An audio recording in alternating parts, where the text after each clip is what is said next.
The next thing I'd like to show you is how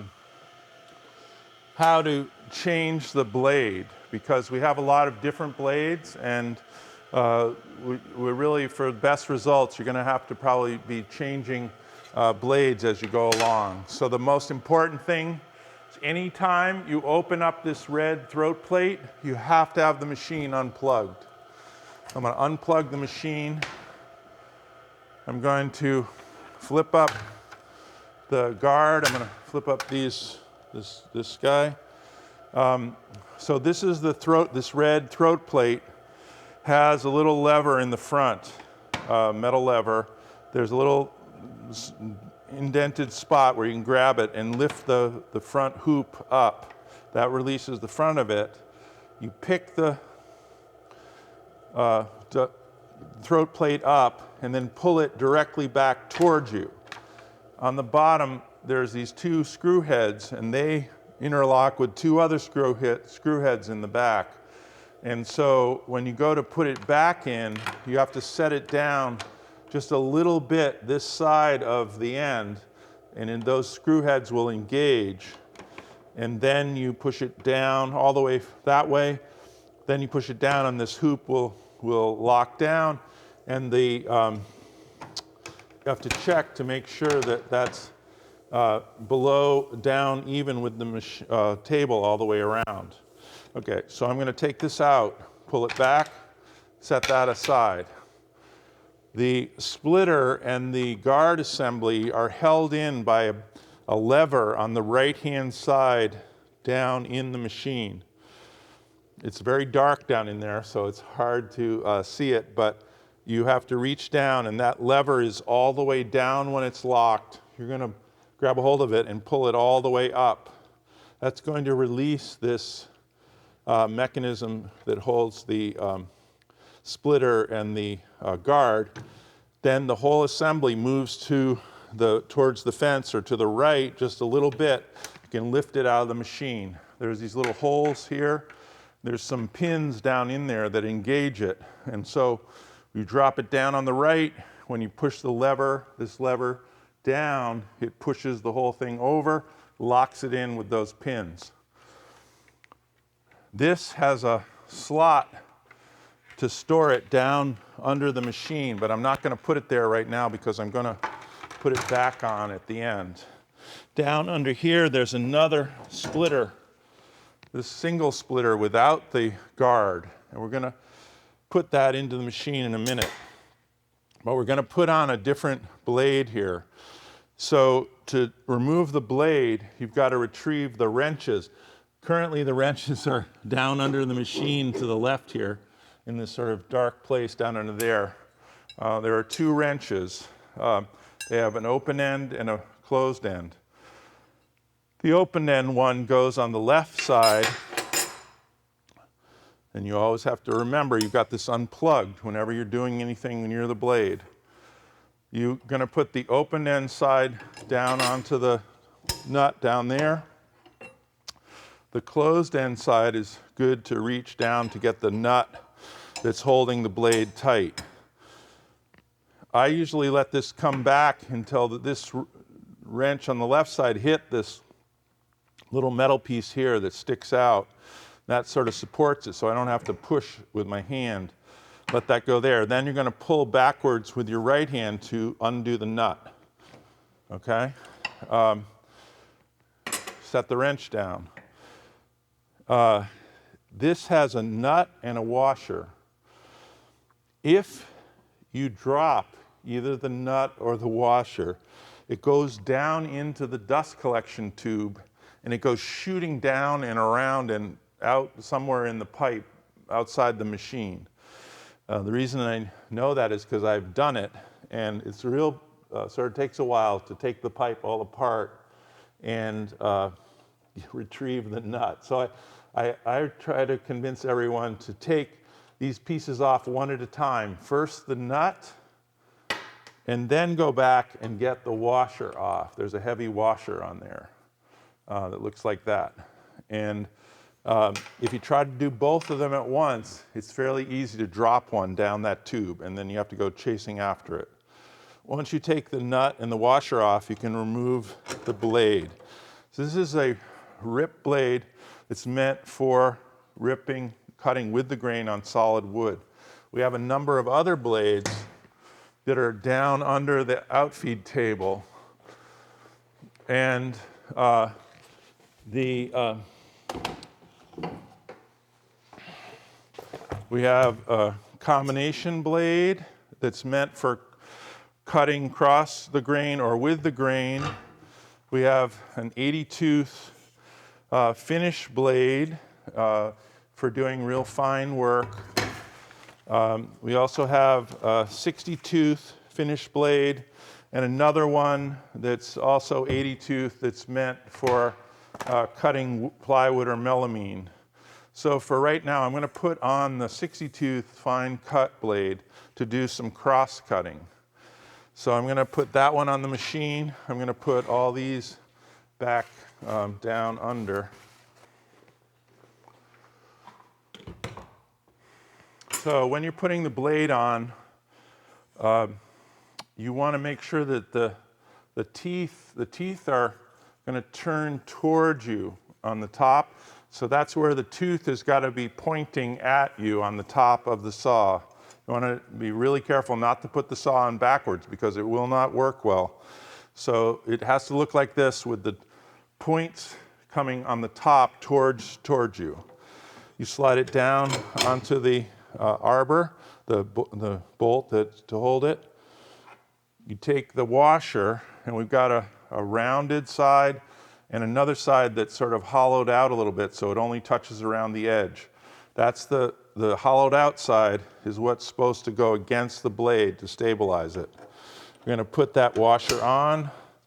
The nut does have one side that's a little bit smoother that goes to the blade, but it will work either direction. It's not, it doesn't matter if you got it on wrong, it'll still work properly. I usually try to reach over with my left hand because there's a metal piece here that always catches my hand here to put this on. And you first just thread it on as far as you can by hand. Then you're going to take the box end wrench. This time you're going to have to hold on to the left one because it's going to you're going to push away from you with your right hand this time to tighten that. You want to give this a nice firm push, but you don't want to use all the strength you have to tighten it.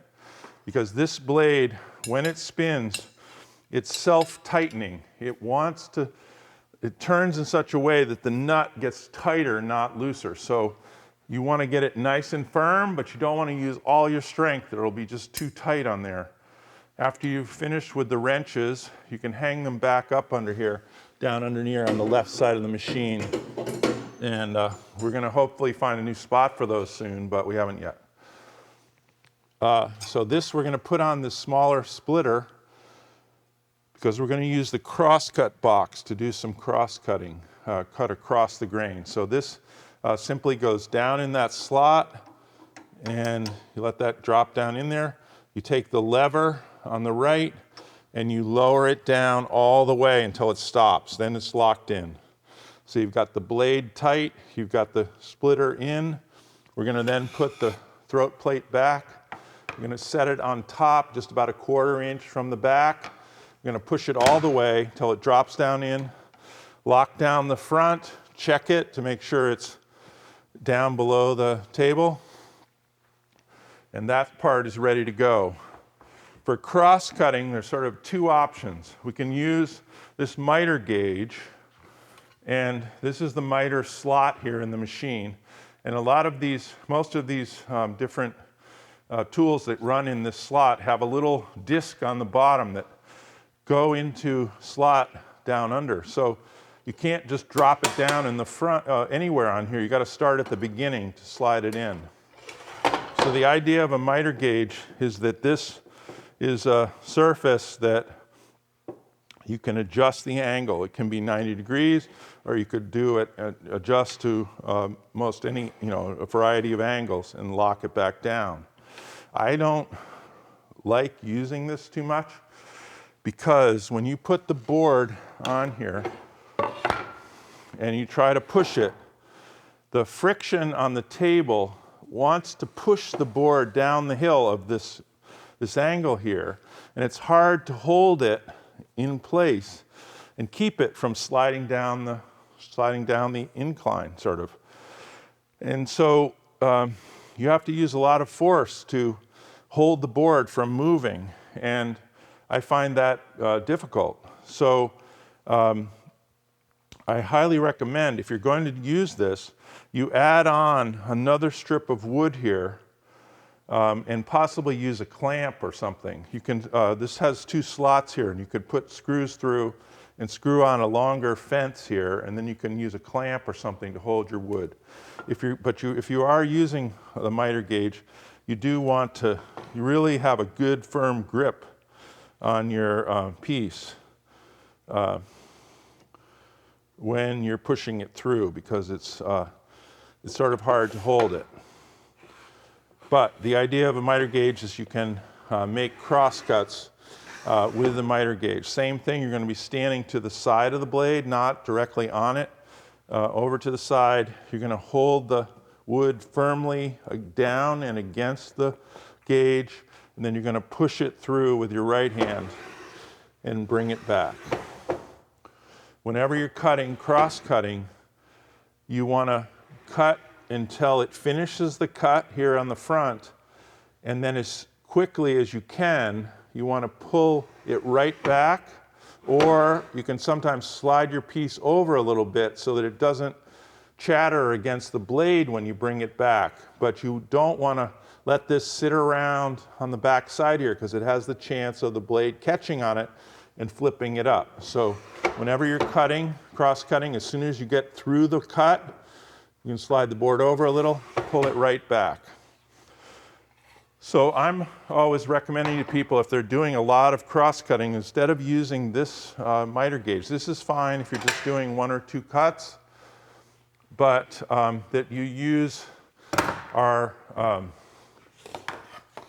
cross-cut box that we have. And we have this big cross-cut box that will allow you to make cuts when across the grain. This has the same rail on the bottom of it with the same disc that has to engage in the slot. So you have to line up, it's marked here on the top, you line up this with the saw, find that spot, and then slide it on.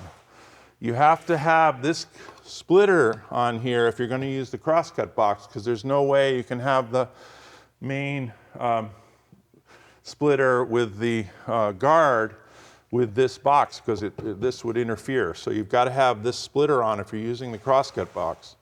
The table of the box is 3/4 of an inch thick. So when you're going to cut something, you've got to crank up the saw to get to the height you need, because all of a sudden the table is lifted up 3/4 of an inch. So we're going to adjust this with the crank on the front of the machine till we're about the right height.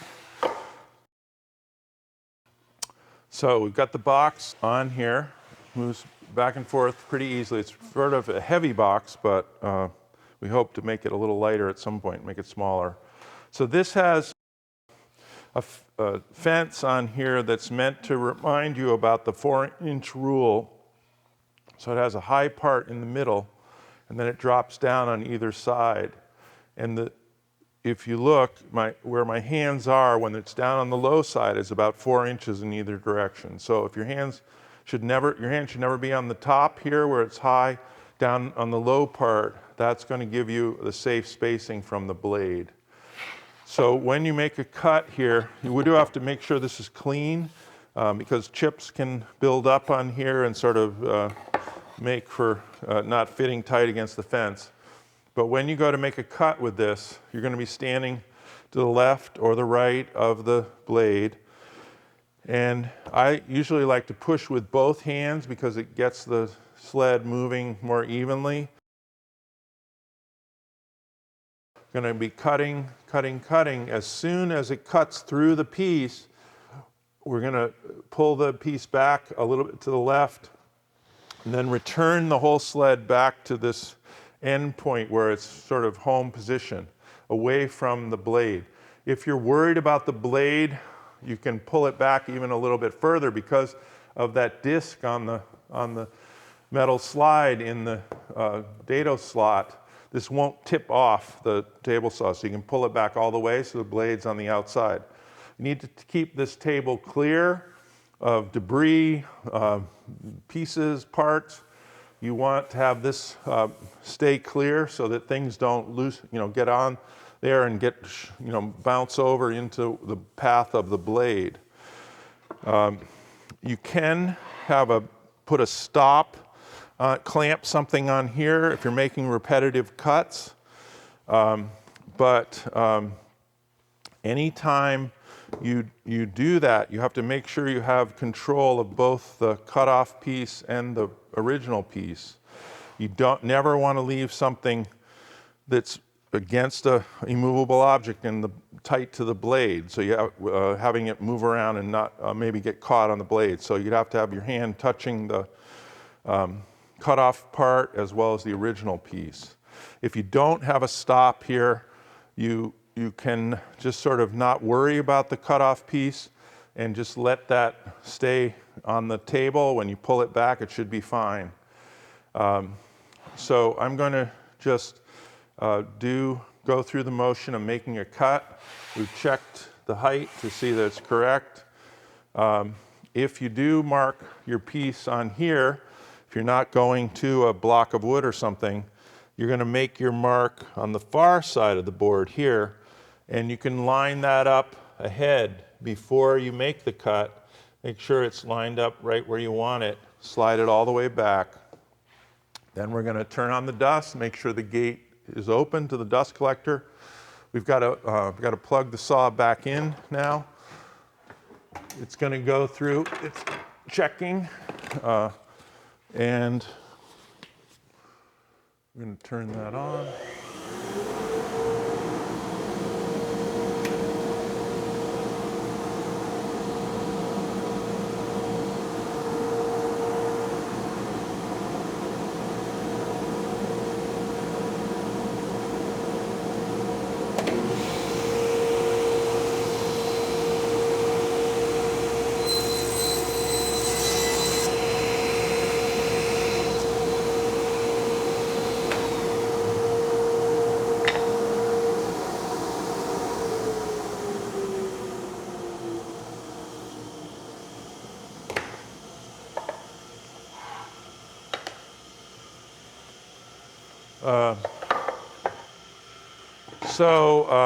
You also can, if you have some kind of angled cut to make with this, you can screw down a temporary fence onto this. It's okay.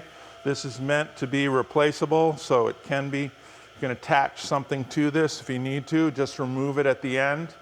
When you're done, we're going to take this off. I don't know. I'm going to unplug the saw so that I can swap back, open the throat plate, take this splitter off, and put the original one back. One thing that when you go to put these, this splitter on, it's good to lock up these kickback fingers on the side here, because otherwise they get stuck down inside the machine and it's not, you have to take it back out. So we drop that down in, we lock it back down, we put this on top, slide it away, push this down, and we're back in, this goes back down on the side in the slot down here. And we're back to ripping mode. One of the things I forgot to mention is whenever you're ripping something using the fence, the piece always has to be longer than it is wide. You never want to try to cut a piece like this wide and narrow using the fence, because it is very difficult to hold it steady once it cuts off, and it's really likely to get caught on the back side and have some terrible kickback situation. So whenever you're ripping, the piece has to be longer than it is wide. So you really wouldn't ever cut something this way with using the fence.